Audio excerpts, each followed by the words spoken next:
Hello guys, welcome to RK math campus. और आज हम लोग क्लास 11th का चैप्टर शुरू करने जा रहे हैं। 11th की क्लास आज से हम रेगुलर शुरू करने जा रहे हैं, जिसका लाभ आप सभी को मिलेगा। और चलिए स्टार्ट करते हैं। देखिए जो है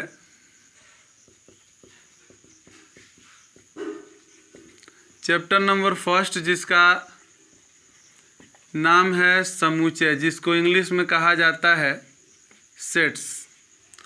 और देखो बाबू, आप लोगों का जो है फर्स्ट चैप्टर ये कक्षा 11वीं का मैं पढ़ाने जा रहा हूँ।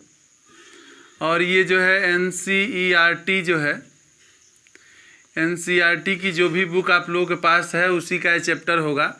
और निश्चित रूप से जो है NCERT जरूरी नहीं केवल यूपी बोर्ड के बच्चे पढ़ते हैं, जो भी बोर्ड के बच्चे हैं आजकल लगभग सभी जगहों पर NCERT हो गया है। और CBSE बोर्ड वाले बच्चों का भी NCERT ही है, बस लैंग्वेज का डिफरेंट है, उनका इंग्लिश में, आप लोगों का हिंदी में है, तो उनके लिए मैं अलग वीडियो बनाऊंगा CBSE वालों के लिए। फिलहाल ये यूपी बोर्ड के बच्चे अपने लिए मान्य कर सकते हैं। तो देखिए समुच्चय हम लोग पढ़ेंगे। और यदि आप लोग हमारे चैनल पर भी नए आए हैं तो हमारे चैनल को सब्सक्राइब कर लीजिएगा डेली के वीडियो पाने के लिए, और बेल आइकन प्रेस कर दीजिएगा, नोटिफिकेशन आप लोगों को मिलता रहेगा। तो देखिए सबसे पहले तो आप ये जानिए कि समुच्चय सिद्धांत, सेट थ्योरी का आविष्कार जॉर्ज कैंटर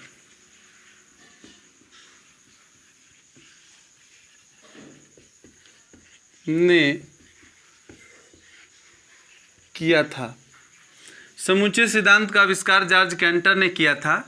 और इन्होंने जो है, देखिए समुच्चय का मतलब क्या होता है। समुच्चय का मतलब होता है संग्रह, ठीक है। संग्रह का मतलब हुआ एक कलेक्शन, एक समूह। और एक ऐसे समूह को समुच्चय का नाम दिया गया जो समूह वेल डिफाइंड हो। वेल डिफाइंड का मतलब जो हम लोग उसके सदस्यों को या उसके मेंबर्स को या उसके एलिमेंट्स को हम लोग अच्छे से पहचान सके कि हाँ ये इसमें हो सकते हैं।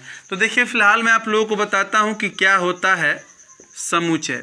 और मेरा प्रयास यही रहेगा कि आप लोगों को क्लास वाली फीलिंग मिले, जो आप लोग क्लास में, चूँकि बहुत बच्चे ऐसे होते हैं जो ऑनलाइन पे ही डिपेंड हो जाएंगे। तो ऑनलाइन पे अगर आप डिपेंड हैं, क्लास नहीं करते हैं, तो भी मेरा मानना है कि मैं इस कदर से लिखवा करके पढ़ाऊँगा कि आप क्लास न भी करें तो भी आप मैथमेटिक्स तैयार कर लेंगे, ठीक है।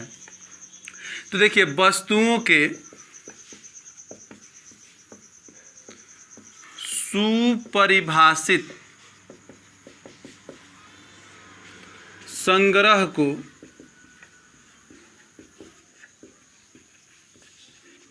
समुच्चय कहते हैं।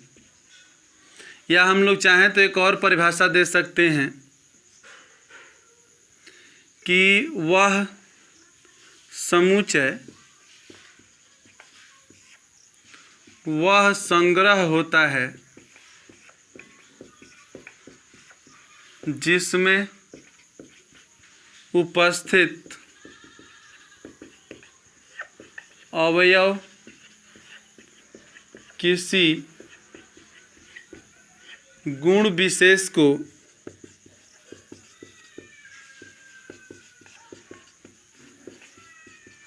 संतुष्ट करते हैं। अगर इंग्लिश में हम लोग कहें कि सेट क्या होता है, तो देखिए set is a collection of well defined objects. अब थोड़ा सा चलिए हम लोग चर्चा करते हैं। देखिए वस्तुओं के सुपरिभाषित संग्रह को समुच्चय कहते हैं। ऐसा संग्रह जो सुपरिभाषित हो, जिसके बारे में हम लोगों के पास जानकारी हो। जानकारी हो का मतलब कि उसमें के जो एलिमेंट्स हों उसके बारे में हमारे पास जानकारी। जैसे आप लोगों से कह दें कि अंग्रेजी वर्णमाला के स्वरों का संग्रह। तो देखिए अंग्रेजी वर्णमाला के स्वरों का संग्रह, बताइए समुच्चय है कि नहीं है। तो भाई ये समुच्चय है। क्यों समुच्चय है? क्योंकि आप अंग्रेजी वर्णमाला को वॉवेल कहते हैं और वॉवेल होता है ए ई आई ओ यू। तो इसके एलिमेंट फिक्स हैं कि इसमें सिर्फ और सिर्फ 5 एलिमेंट होते हैं, ए ई आई और O और U। तो ये हम लोग का एलिमेंट इसके फिक्स हैं, इसलिए यह समुच्चय है। आप लोगों से कह दिया जाए कि धनवान व्यक्तियों का संग्रह, धनवान व्यक्तियों का संग्रह, तो जरा आप बताइए कौन सा व्यक्ति धनवान होता है, किस व्यक्ति को आप धनवान मानते हैं? किसी के पास 1 लाख है तो कोई गरीब है तो 1 लाख वाले को धनवान मानेगा, वो 1,20,000 वाले को धनवान मानेगा। तो ये कहने का मीन्स ये है कि धनवान का कोई वेल डिफाइंड तरीका नहीं है कि हाँ इसको धनवान हम कहेंगे, कोई मानक तय नहीं है।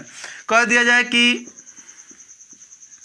कक्षा, आपकी कक्षा, आपकी कक्षा के विद्यार्थियों का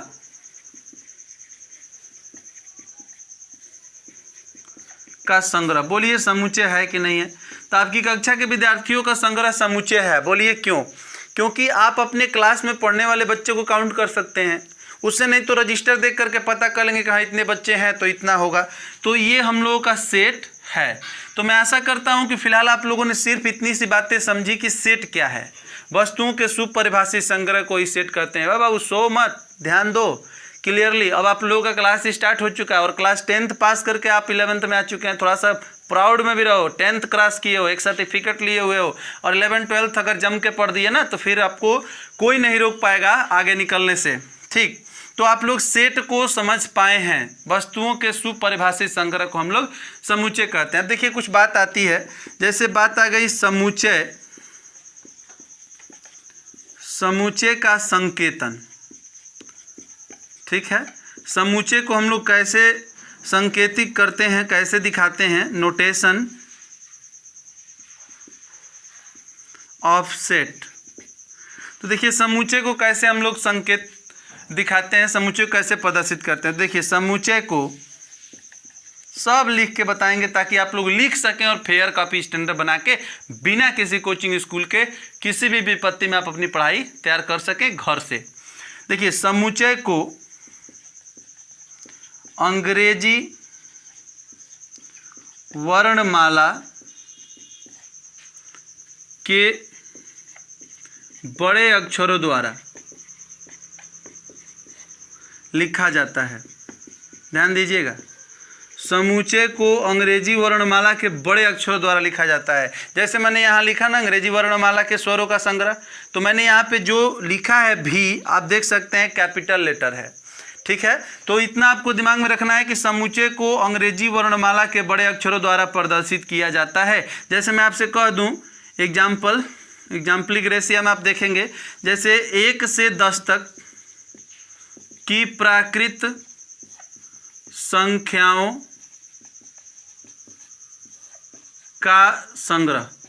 तो देखो बाबू ध्यान दो, 1 से लेकर के 10 तक की प्राकृतिक संख्याओं का संग्रह बताइए, वेल डिफाइंड है ना? अच्छे से हम जानते हैं कि 1 से 10 तक क्या क्या लिखना होता है, तो ये वेल डिफाइंड ऑब्जेक्ट्स है। अब इसके संग्रह को, चूंकि आपको पता है आप 1 से 10 तक की प्राकृतिक संख्या, तो इसके समुच्चय को आपको डिनोट करने के लिए कैपिटल लेटर का यूज़ करना होगा। कोई भी कैपिटल लेटर आप लिख सकते हैं, उससे कोई फर्क पड़ने वाला नहीं। तो मैंने यहाँ पे लिख दिया क्या? ए। अब इसको एलिमेंट्स को लिखते हैं 1 2 3 4 5 6 7 8 9 और 10। ये रहा हम लोगों का 1 से लेकर के 10 तक की प्राकृतिक संख्याओं का संग्रह। तो आपको पता चला समुच्चय क्या है, किसी वस्तुओं के सुपरिभाषित संग्रह को समुच्चय कहते हैं। फिर आपको ये पता चल गया कि समुच्चय को अंग्रेजी वर्णमाला के बड़े अक्षरों द्वारा प्रदर्शित करते हैं। इसको आप लोग उतार लीजिए या स्क्रीनशॉट ले लीजिए, और चलिए अब मैं इसको आप लोगों के समक्ष जो है मिटाता हूँ और फिर कुछ और बातें बताता हूँ। तो ये आपको पता चल गया। अब चलिए आगे आप देखते हैं।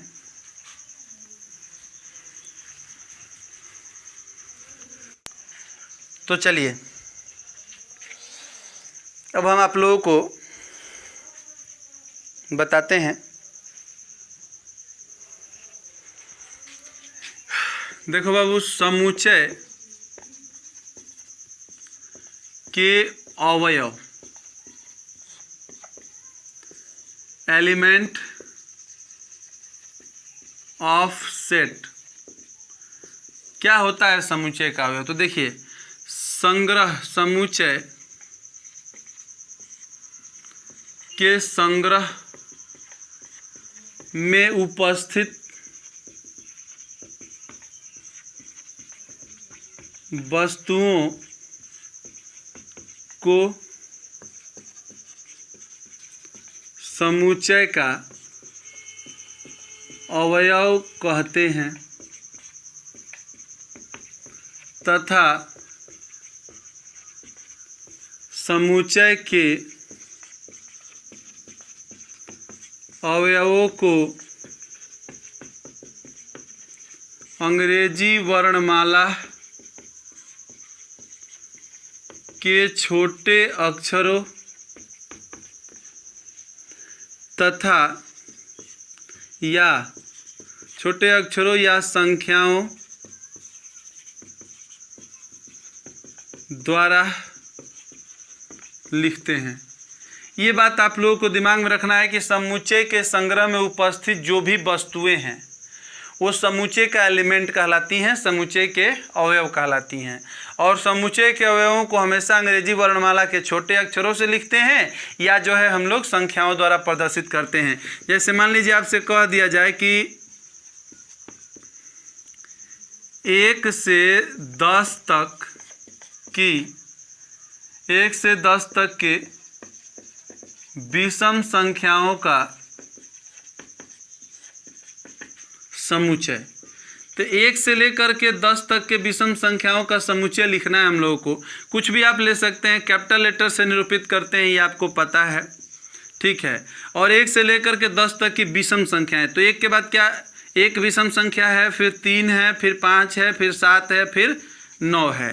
तो ये 1, 3, 5, 7, 9 क्या है भाई, तो ये एलिमेंट हैं। किसके एलिमेंट हैं, इस सेट के, इस समुच्चय के अवयव हैं। समुच्चय के अवयवों को अगर संख्या है तो संख्या से लिखते हैं, नहीं तो अंग्रेजी वर्णमाला के छोटे अक्षरों द्वारा लिखा जाता है। ये बात आप लोगों को दिमाग में रखना है, ठीक। अब आप लोगों को समुच्चय का अवयव पता चल गया कैसा।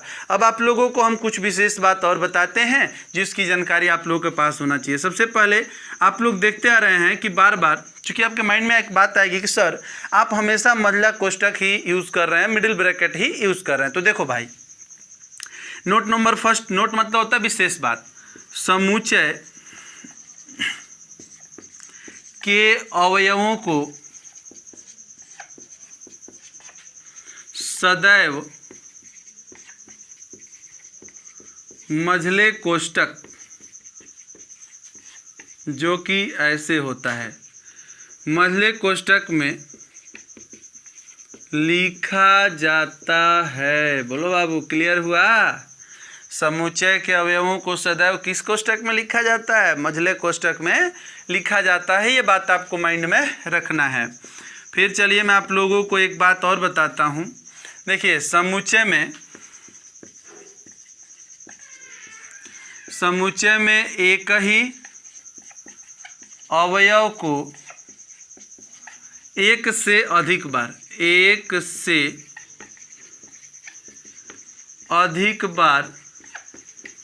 नहीं लिखते हैं, ठीक। समुच्चय में एक ही अवयव को एक से अधिक बार नहीं लिखा जाता है। जैसे मान लीजिए कि आप लोगों से कह दिया जाए, एग्जाम्पल देखिए, आप लोगों को कह दिया जाए कि जो है BETTER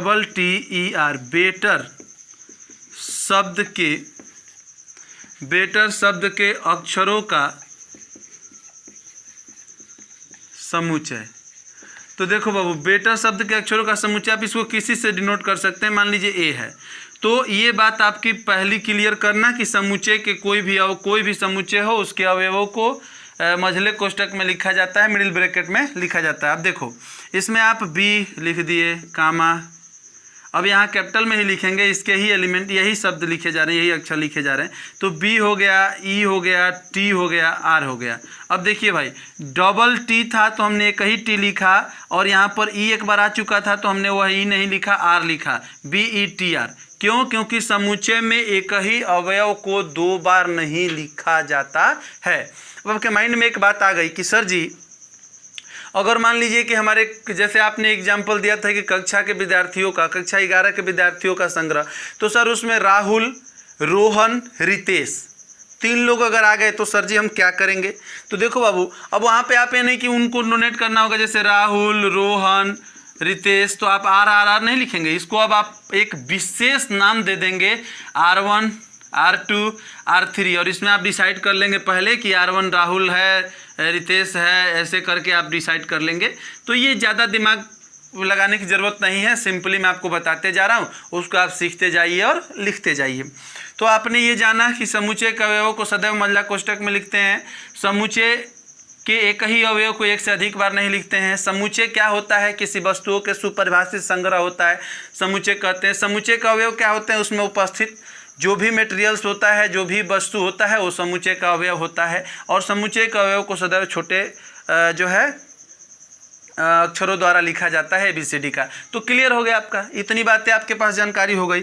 अब देखिए मैं एक बात बताता हूँ आपको, नोट, ये नोट ही टॉनिक होते हैं, ये टॉनिक ही आपके माइंड में रहेगा, तो आप कहीं गलती नहीं करेंगे। तो देखिए नोट में मैं आपको बताता हूँ कि समुच्चय में, ये बात दिमाग में रखना है कि समुच्चय में एक छोटी छोटी बातें बताएंगे। और यदि आप अभी अभी हमारे चैनल पर नए नए जुड़ रहे हैं ना, तो हमारे चैनल को सब्सक्राइब कर लीजिए, लाइक कर दीजिए और फटाफट दोस्तों के साथ शेयर कीजिए, ताकि सबको पता चल जाए कि क्लास 11 की क्लास RK मैथ कैंपस पे शुरू हो गई है ऑन यूट्यूब।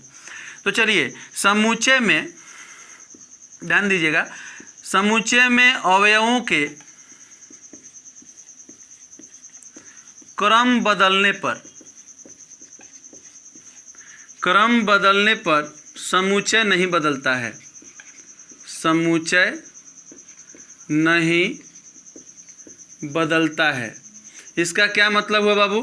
जैसे मान लीजिए यह A = आपने यहाँ पर देखा है, तो अगर हम लोगों ने लिखा है कि BETER, इसको RTEB भी लिख देंगे, तो इस समुच्चय पर कोई फर्क पड़ने वाला नहीं है। इट मीन्स कि समुच्चय के अवयव को इधर उधर लिखने से उस समुच्चय में कोई फर्क नहीं पड़ता है। I understand. तो ये हमने आपको note number 1, note number 2, note number 3 बताया।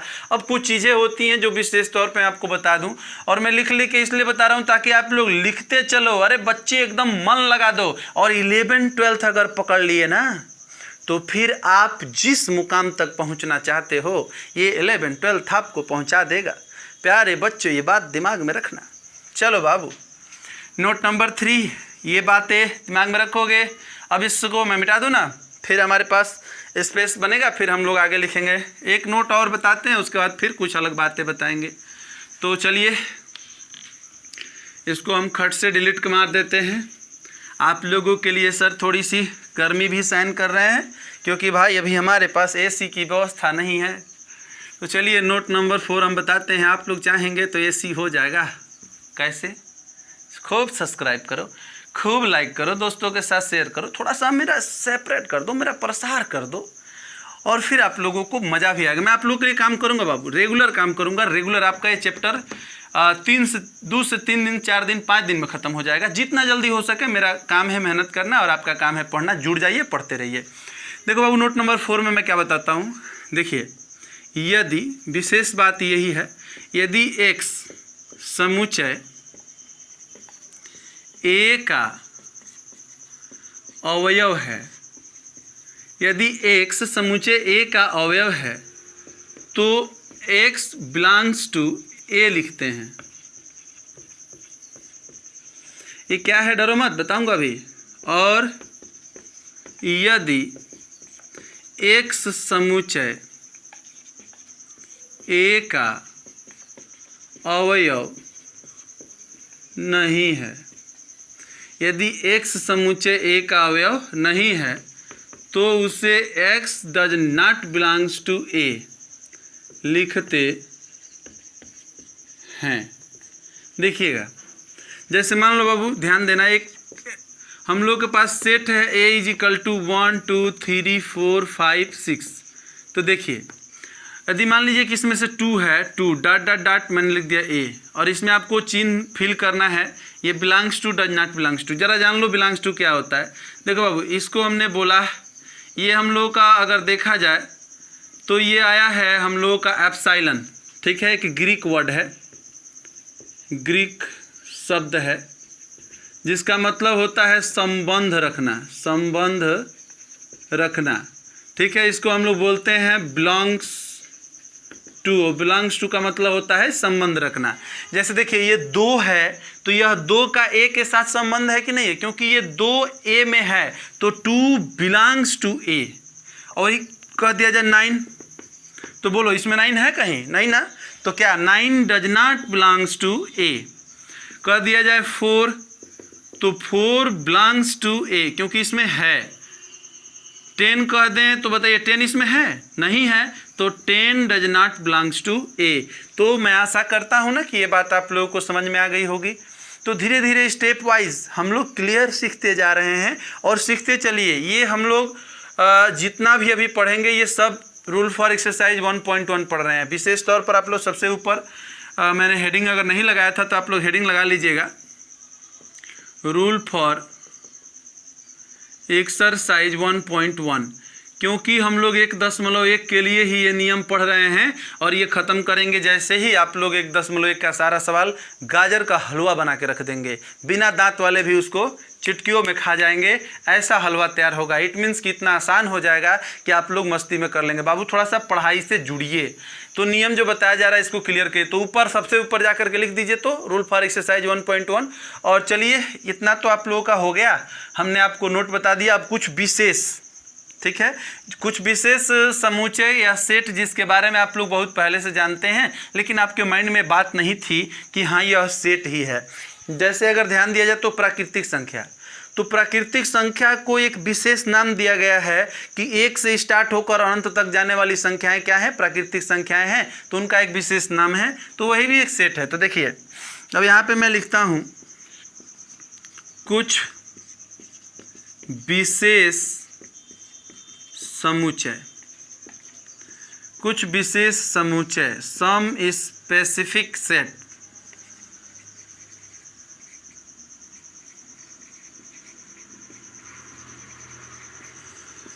कुछ विशेष समुच्चय में देखो बाबू, सबसे पहले आप लोगों को बता दें कि कुछ लिखेंगे आप लोग एकदम बढ़िया से लिखिए फेयर बनाइए। कुछ समुच्चय ऐसे हैं जिनकी जानकारी हमें बहुत पहले से है, जो निम्नलिखित हैं। ठीक है बाबू, कुछ समुच्चय ऐसे हैं जिनकी जानकारी हमें बहुत पहले से है जो कि निम्नलिखित हैं। देखिए बाबू, पहला आप लोगों को पता है प्राकृत संख्या, जिसको कहा जाता है नेचुरल नंबर। तो नेचुरल नंबर को हम लोग n से डिनोट करते हैं और इसका अब हम आप लोगों को परिभाषा वगैरह नहीं बताएंगे क्योंकि ये बहुत छोटे बच्चों की बात हो गई। और परिभाषा अगर जानना ही है तो एक वीडियो का लिंक मैं दे दे रहा हूँ डिस्क्रिप्शन में, वहाँ आपको परिमेय संख्या, प्राकृतिक संख्या, पूर्ण संख्या, पूर्णांक, धनात्मक पूर्णांक, ऋणात्मक पूर्णांक, वास्तविक संख्या, भाज्य संख्या, अभाज्य संख्या, सहभाज्य संख्या, जितनी संख्याएँ आप लोग के होती हैं आप लोगों के नॉलेज में, वो सारी संख्याओं का एक्सप्लेनेशन वहाँ हिंदी इंग्लिश दोनों भाषा में किया गया है। एक लिंक मैं डिस्क्रिप्शन में दे देता हूँ, देखने की ज़रूरत होगी तो देखिएगा, अन्यथा देखने की कोई ज़रूरत नहीं है। तो देखिए प्राकृतिक संख्या n, तो क्या होती है बाबू प्राकृतिक संख्या? प्राकृतिक संख्या वो होती है जो 1 से स्टार्ट होती है,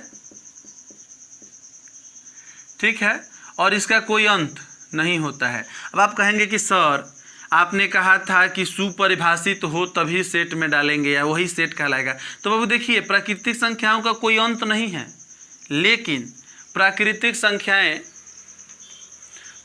संख्याओं का कोई अंत नहीं है, लेकिन प्राकृतिक संख्याएं बाबू इतना आपको पता होना चाहिए कि हम लिख सकते हैं दुनिया की सबसे बड़ी प्राकृतिक संख्या नहीं लिख सकते, लेकिन कोई ऐसी प्राकृतिक संख्या आप बोलो ना जो आप नहीं लिख सकते। हर प्राकृतिक संख्या लिख सकते हैं जो आप सोच सकते हैं। इट मीन्स कि ये आप लोगों का एक सेट हुआ नेचुरल नंबर का। फिर आप लोगों का आता है पूर्ण संख्या, 0 के साथ इंक्लूड हो जाता है। अब देखो बाबू पूर्णांक, तो पूर्णांक के संग्रह के बारे में ये विशेष चीज़ें हैं, कहीं हम लोगों के काम आएंगी। तो पूर्णांक को हम लोग i से डिनोट करते हैं या z से डिनोट करते हैं, क्योंकि इसको इंटीजर बोलते हैं। तो देखिए i या z से डिनोट करते हैं। पूर्णांक क्या होता है? 0 भी एक पूर्णांक है और दुनिया की सभी धनात्मक ऋणात्मक पूर्ण संख्याएं पूर्णांक होती हैं।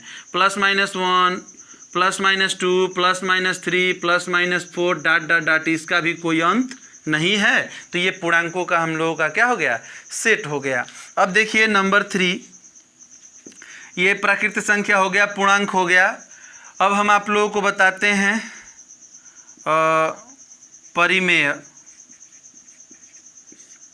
परिमेय संख्या, जिसको आप लोग रेशनल नंबर कहते आ रहे हैं। और इस रेशनल नंबर के सेट को हम लोग क्यू से डिनोट करते हैं। किससे डिनोट करते हैं, क्यू से। और इस चीज़ को आपके पास जानकारी होना चाहिए कि P/Q परिमेय संख्या किस रूप में होता है, P/Q के रूप में होता है।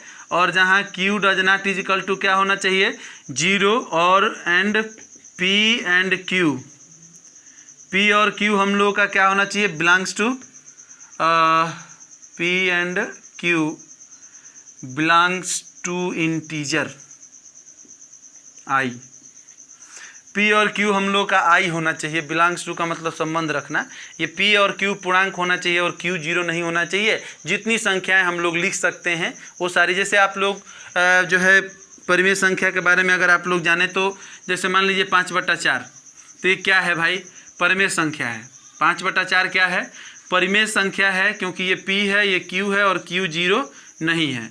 अब आप लोगों से कोई पूछ दे कि बताओ एक परिमेय संख्या है, तो हाँ है, क्योंकि 1/, में कुछ नहीं तो 1 है। ये P है और ये Q है, Q 0 नहीं है। कोई हमसे यही बात पूछ दे कि बताओ 0 परिमेय संख्या है कि नहीं, तो भाई 0 भी है, क्योंकि हम 0/1 लिख सकते हैं। ये P पूर्णांक हो गया, Q पूर्णांक हो गया और Q 0 नहीं है। बाबू फिर मान लीजिए कि हम लोगों से कोई पूछ दिया 1/0, तो ये Q तो 0 हो गया ना भाई। और ये आपको पता है कि 1/0 अगर किया जाएगा तो क्लास 10th में आप लोग पढ़ें कि अनंत हो जाता है, ठीक ना। तो इतनी जानकारी आप लोगों के पास होना चाहिए। तो ये हो गया हम लोगों का परिमेय संख्याओं का सेट।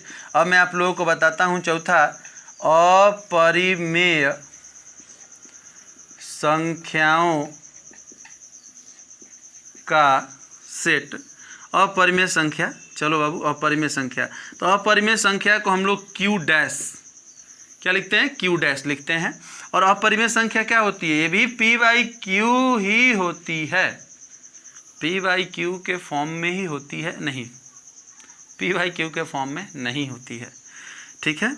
ये क्या होती है हम लोगों की, ये जैसे √2 हो गया, √3 हो गया, √5 हो गया, वे संख्या जिन्हें P/Q के रूप में हम व्यक्त ना कर सकें तो वह अपरिमेय संख्या होती है। लेकिन एक ऐसी संख्या आपको दिखा रहा हूँ 22/7, जिसको आप लोग पाई के नाम से भी जानते हैं। पाई का वैल्यू होता है 22/7। अब आपके माइंड में आ रहा होगा 22/7, तो बाबू 22/7 अपरिमेय संख्या है, क्योंकि अपरिमेय संख्या होने के लिए एक बाउंड्री ये भी है। अगर मान लीजिए आप 10 में 3 से भाग देंगे तो क्या आएगा, 3.3333333। तो अगर टर्मिनेटिंग नंबर आता है, टर्मिनेटिंग रिपीटिंग है, बार बार एक ही चीज़ रिपीट कर रहा है 3333, तो ये हम लोगों का परिमेय संख्या होगा। लेकिन 22 में अगर आप 7 से भाग दोगे तो 3.147 3 2 1 5 4 क्या क्या आएगा, वो हमेशा नंबर चेंज आएगा। एक ही नंबर बार बार कहीं पर जाकर के बार बार रिपीट एक ही बात नहीं करेगा। इसलिए 22/7 जो है ये भी हम लोगों के अपरिमेय संख्याओं की कैटेगरी में ही आता है। तो इतनी बातें आप लोगों का हो गई। लिखो बाबू, तब तक आप लोग लिखिए इस चीज़ को और फिर आप लोगों को मैं आगे बताता हूँ। ज़रा इसका स्क्रीनशॉट ले लीजिए या आप लोग इसको लिख लीजिए, स्क्रीन पर आप लोगों को दिखाई दे रहा है। हो गया आप लोगों का। तो चलिए मैं आप लोगों को इसी संख्याओं में थोड़ा सा कुछ और आप लोगों को बताता हूँ कि क्या होता है। तो देखिए इसको मिटाते हैं।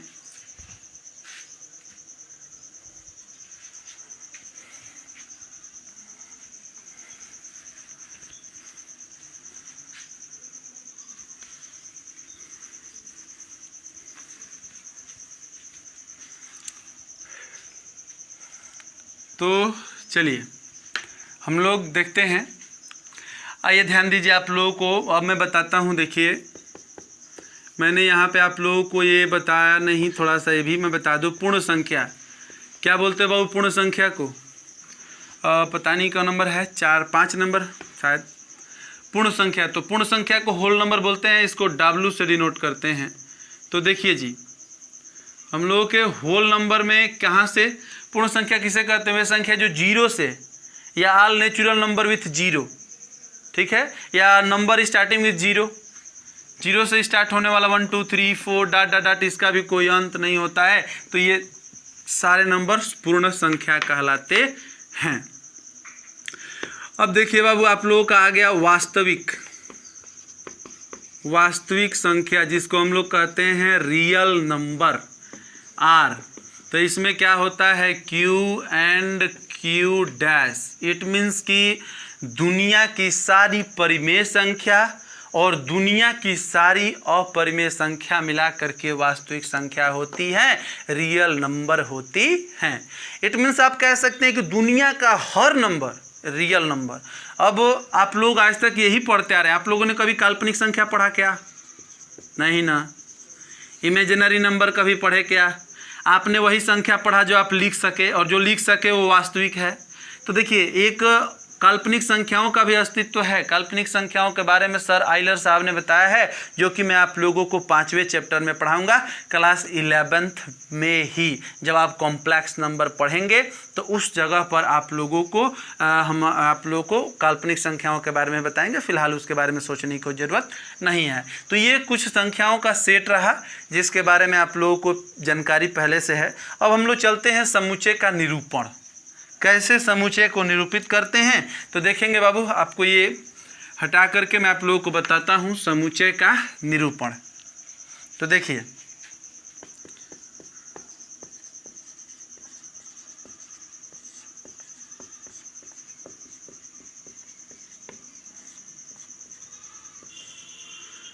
समुच्चय का निरूपण।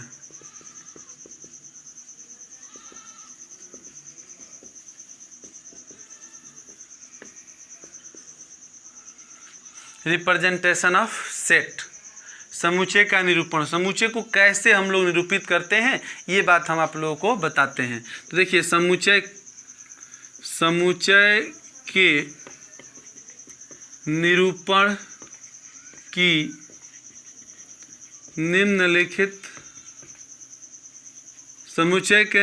की निम्नलिखित दो विधियां हैं। समुच्चय के निरूपण की कितनी विधियां हैं? 2 विधियां हैं। पहला देखिए क्या होता है, सूची विधि,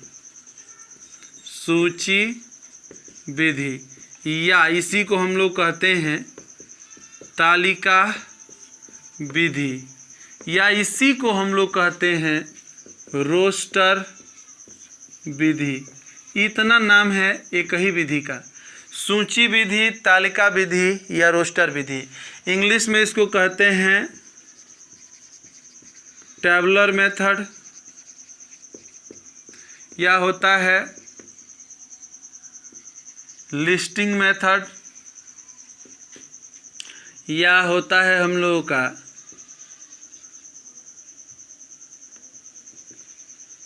रोस्टर मेथड, या इसको हम लोग फॉर्म भी कहते हैं, रोस्टर फॉर्म। ठीक है ना बाबू? तो ये बात आप लोग हमेशा दिमाग में रखेंगे कि समुच्चय के निरूपण की जो पहली विधि होती है क्या होती है, इसको मैं लिख के पूरा डिटेल समझाऊंगा, ऐसी बात ना है। समुच्चय के निरूपण की जो पहली विधि होती है सूची विधि कहते हैं उसको, या उसी को तालिका विधि भी कहते हैं, या उसी को रोस्टर विधि भी कहते हैं। टेबुलर मेथड बोल लीजिए, या लिस्टिंग मेथड बोल लीजिए, या रोस्टर मेथड बोल लीजिए, या रोस्टर फॉर्म बोल लीजिए, यही होता है। फिर दूसरा हम लोगों का होता है समुच्चय निर्माण विधि। समुच्चय निर्माण विधि, या हम लोग इसी को बोलते हैं प्रतीकात्मक विधि। 2 तरीके से हम लोग सेट को निरूपित करते हैं, और ये बात आप लोग जान गए। तो इसी को जानने के बाद रूल फॉर एक्सरसाइज 1.1 हम लोगों का पूर्ण रूप से समाप्त हो जाएगा। तो ज़रा चले आइए, 5-10 मिनट और इंतज़ार कर लो बाबू, ये नियम ख़त्म हो जाता है। अच्छे से आप वीडियो पूरा कंप्लीट देख के लिख लो और खूब दिल लगा के पढ़ लो, तब तक हम अगले वीडियो लेकर के आ जाते हैं इसकी प्रश्नावली का। ठीक है, जस्ट आप ये वीडियो ख़त्म करो, अगला वीडियो रहेगा, आप देखना ना। तो चलो, समुच्चय निर्माण विधि, या इसको कहते हैं हम लोग प्रतीकात्मक विधि। इंग्लिश में इसको कहते हैं सेट बिल्डर मेथड, या सेट बिल्डर मेथड, या इसको हम लोग कहते हैं सिंबॉलिक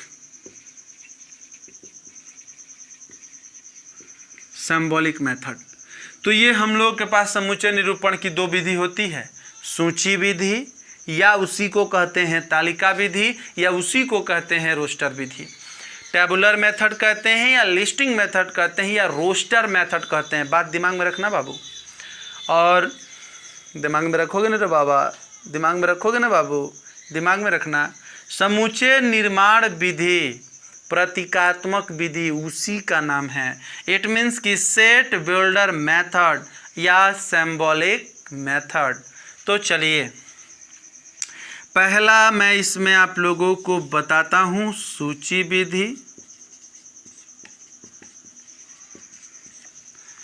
या इसी को क्या कहते हैं तालिका विधि। परिभाषा इतनी आसान बताऊंगा बाबू, हर चीज़ का मेरा पढ़ाने का तरीका ही बहुत सिंपल है। अब लिख रहा हूँ तो वीडियो लंबा हो सकता है, मैं शॉर्टकट में अदर टीचर्स की तरह नहीं खींचूंगा, क्योंकि मेरा मकसद आप लोगों को है कि बिना कोचिंग, बिना स्कूल, बिना क्लास के आप लोग तैयार कर सकें, वो भी यूट्यूब के माध्यम से।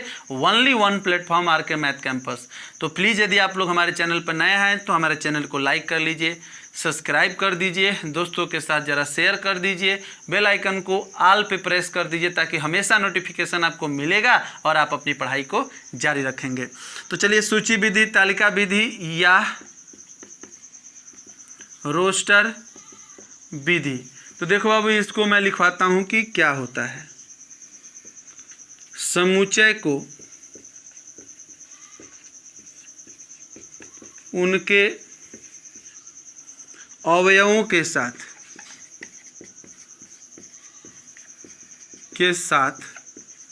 लिखने की विधि को, समुच्चय को उसके अवयवों के साथ, समुच्चय का उनके अवयवों के साथ लिखने की विधि को सूची विधि, तालिका विधि या रोस्टर विधि कहते हैं। बस हो गया बाबू। समुच्चय को उनके अवयवों के साथ लिखने की विधि को सूची विधि या तालिका विधि या रोस्टर विधि कहते हैं। और बहुत शॉर्ट फॉर्म में अगर जानना चाहते हो ना कि क्या, तो बस इतना जान लो। आप ऐसे भी किसी को इसकी परिभाषा बता सकते हो कि समुच्चय को अवयवों के, समुच्चय के अवयवों को मझले कोष्ठक में लिखने की विधि को सूची विधि, तालिका विधि या रोस्टर विधि कहते हैं। आप ये भी कह सकते हैं कि समुच्चय के अवयवों को, समुच्चय के अवयवों को मझले कोष्ठक में लिखने को सूची विधि, तालिका विधि या रोस्टर विधि कहते हैं। ज़रा दिमाग यही रखना बाबू। एक दो एग्जाम्पल हम लोग देखते हैं। जैसे आप लोगों से कह दिया जाए कि 1 से लेकर 10 तक के अभाज्य संख्याओं के समुच्चय को रोस्टर रूप में लिखिए, रोस्टर रूप में लिखिए। चलो बाबू, एक छोटा सा एग्जाम्पल आप लोगों के समक्ष है कि 1 से लेकर 10 तक के अभाज्य संख्याओं के समुच्चय को रोस्टर रूप में लिखिए। तो ध्यान दीजिए, मान लीजिए कि अभाज्य संख्या कुछ भी, इसको हमने डिनोट कर दिया कैपिटल लेटर ए से। एक बात आपको पता है कि समुच्चय के अवयवों को हमेशा मझले कोष्ठक में लिखते हैं। अब 1 से लेकर के 10 तक के अभाज्य संख्या पता है, अभाज्य संख्या प्राइम नंबर क्या होता है? वे संख्या जो एक या स्वयं के अलावा और किसी संख्या से नहीं कटती है, उसे अभाज्य संख्या कहते हैं। तो चलो बाबू, क्या होगा? दुनिया की सबसे छोटी अभाज्य संख्या 2 होती है भैया। 2, 3, 5, 7 हो गया। तो ये आपने मझले कोष्ठक में 2 3 5 7 आपने लिख दिया तो ये आप लोगों का हो गया रोस्टर फॉर्म में। अंग्रेजी वर्णमाला के अगर आपसे कह दिया जाए कि अंग्रेजी वर्णमाला के, मैं यहाँ पे लिख नहीं पा रहा हूँ या लिख भी दे रहा हूँ, चलो भाई, क्योंकि लिख लिख के सब बता रहा हूँ तो लिखना आप भी, फेयर बनाना फेयर, वरना कभी मिले ना तो फिर पूछूंगा फेयर कहाँ है। चलिए एग्जाम्पल, अंग्रेजी वर्णमाला के, अंग्रेजी वर्णमाला के स्वरों का संग्रह। तो चलो बाबू, इसको लिखना है रोस्टर फॉर्म में, या कह दिया कि सूची विधि में लिखो, या कह दिया कि तालिका विधि में लिखो, तो कुछ मत करो भी, इजिकल टू A-E-I-O-U महिला कोष्टक में उसके एलिमेंट्स को लिख दिया तो हो गया सूची विधि या तालिका विधि या रोस्टर विधि में। तो बोलिए आप लोग क्लियरली कि सूची विधि, तालिका विधि या रोस्टर विधि समझ में आया कि नहीं आया। अब समुच्चय निर्माण विधि हम जहाँ बताएंगे तो हो जाएगा भैया यह 1.1 का नियम समाप्त। उसके बाद बाबू आप लोग और हम लोग मिल करके 1.1 को ख़त्म करेंगे, वो भी गाजर के हलवे की तरह छू मंतर यूँ समाप्त होगा, आपको पता भी नहीं चलेगा। पता तो चलेगा, समझ में आएगा, लेकिन आप लोगों के लिए बन जाएगा बहुत आसान। लेकिन जितना लिखवाया हो लिखना पड़ेगा, पढ़ना पड़ेगा। कहीं अगर कन्फ्यूजन होता है ना तो थोड़ा सा, मैं भी चूँकि फर्स्टली आपको शुरू कर रहा हूँ तो थोड़ा सा हो सकता है कि मैंने कहीं से मिस्टेक कर दिया हो, लेकिन ऐसा कुछ होता नहीं है। और क्लास रहता है तो बच्चे थोड़ा सा कहते हैं कि सर यहाँ वहाँ ऐसे मिस्टेक वैसे मिस्टेक, तो समझ में आता है। लेकिन मैं मिस्टेक नहीं करूँगा, क्लास में कोई है नहीं, सिर्फ मैं हूँ और मेरा जो है सिस्टम है जिससे रिकॉर्डिंग हो रही है, बाकी सब कुछ नहीं है। तो निश्चित रूप से बाबू दिमाग में रखना इतनी बात। और ये आप लोगों ने लिख लिया। अगर आप लोग चैनल पर नए हैं तो फिर एक बार कर रहा हूँ, प्लीज़ लाइक कर लेना और सब्सक्राइब कर देना, थोड़ा दोस्तों के साथ शेयर करो, मस्ती करो और लग जाओ। अब देखो मैं दिखाता हूँ 11th क्या होता है। हाँ 11th नहीं पढ़े ना तो नौकरी में दिक्कत आएगी भैया, फिर उस दिन मत कहना कि 11th नहीं पढ़े थे पछताओगे, फिर देखना। तो चलिए अब लास्ट बचा है समुच्चय निर्माण विधि या प्रतीकात्मक विधि, तो इसको मैं बताता हूँ बाबू, तब तक ये लिखो। तो चलो तो बाबू उतारो आप। चलिए देखते हैं गुण विधि, इसी को गुण विधि भी कहते हैं भाई। समुच्चय निर्माण विधि या प्रतीकात्मक विधि जो कि दूसरा नंबर पर है समुच्चय को निरूपित करने की विधियों में। चलिए सेट बिल्डर मेथड या सिंबॉलिक मेथड इसको कहते हैं। ये भी कुछ खास नहीं है, थोड़ा सा देखिए इसकी परिभाषा होती क्या है, कैसे इसको लिखते हैं। ठीक है, समुच्चय को ऐसे लिखिए, जब समुच्चय को उसके गुण विशेष द्वारा लिखा जाता है। जब समुच्चय को उसके गुण विशेष द्वारा लिखा जाता है तो इस विधि को, तो उस विधि को गुण विधि या समुच्चय निर्माण विधि या कह लो भैया प्रतीकात्मक विधि कहते हैं। तो देखिए अब यहाँ पर मैं कुछ एग्जाम्पल से आप लोगों को समझाता हूँ, भी पूरा क्लियर दैट। जैसे एक हम लोगों के पास सेट लिखा गया, ठीक है। एग्जाम्पल में देखिएगा, एग्जाम्पल फर्स्ट, बहुत छोटी सी बात जो मैं बहुत बार बता चुका है। अंग्रेजी वर्णमाला के स्वरों के समुच्चय को, ठीक है, रोस्टर तथा समुच्चय निर्माण विधि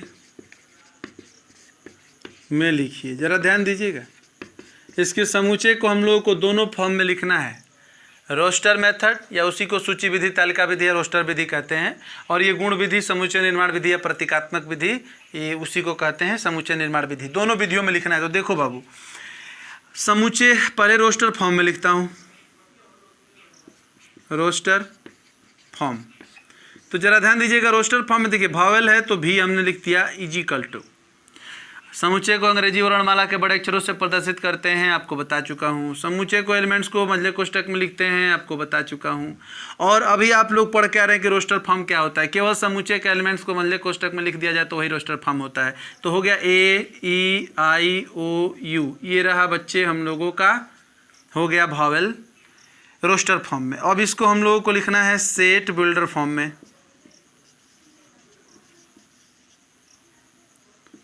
अब जरा यहाँ पे ध्यान दीजिएगा, सेट बिल्डर फॉर्म थोड़ा सा दिमाग लगाना है, फिर आप समझ जाओगे। भी तो लिखेंगे भाई क्योंकि वॉवेल का सेट दिखा रहे हो।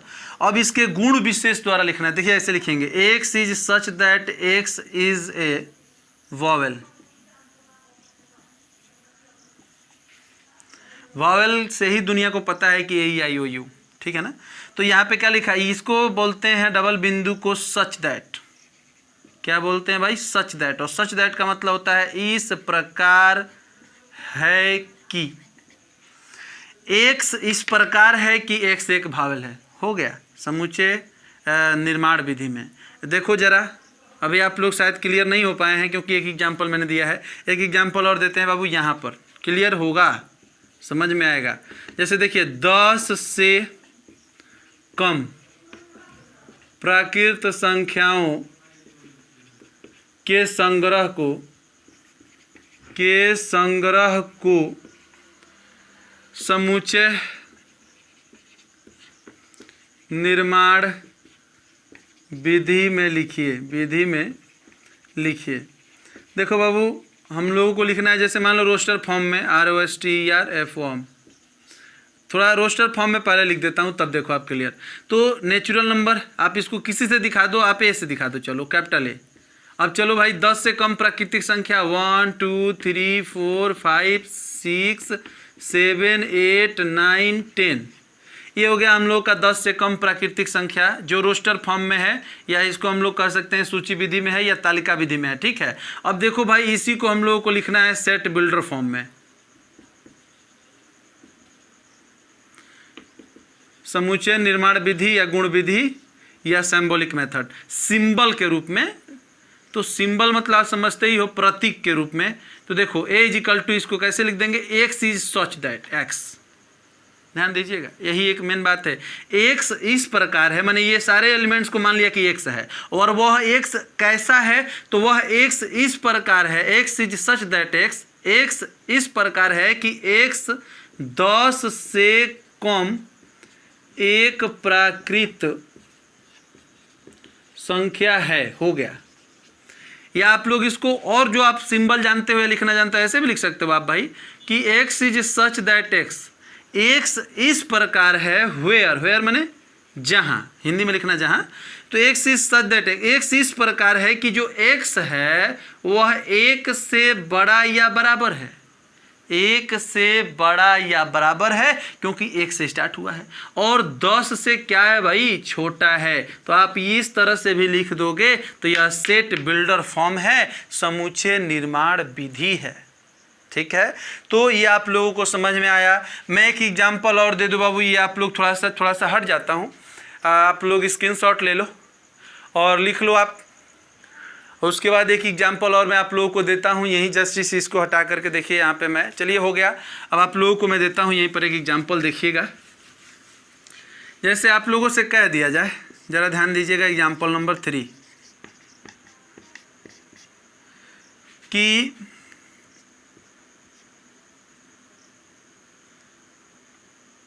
1 से 20 तक, या फिर डायरेक्टली एक सेट देता हूँ। चलो आपको दे दिया एक सेट A इक्वल्स टू 3 6 9 12 और 15 हो गया।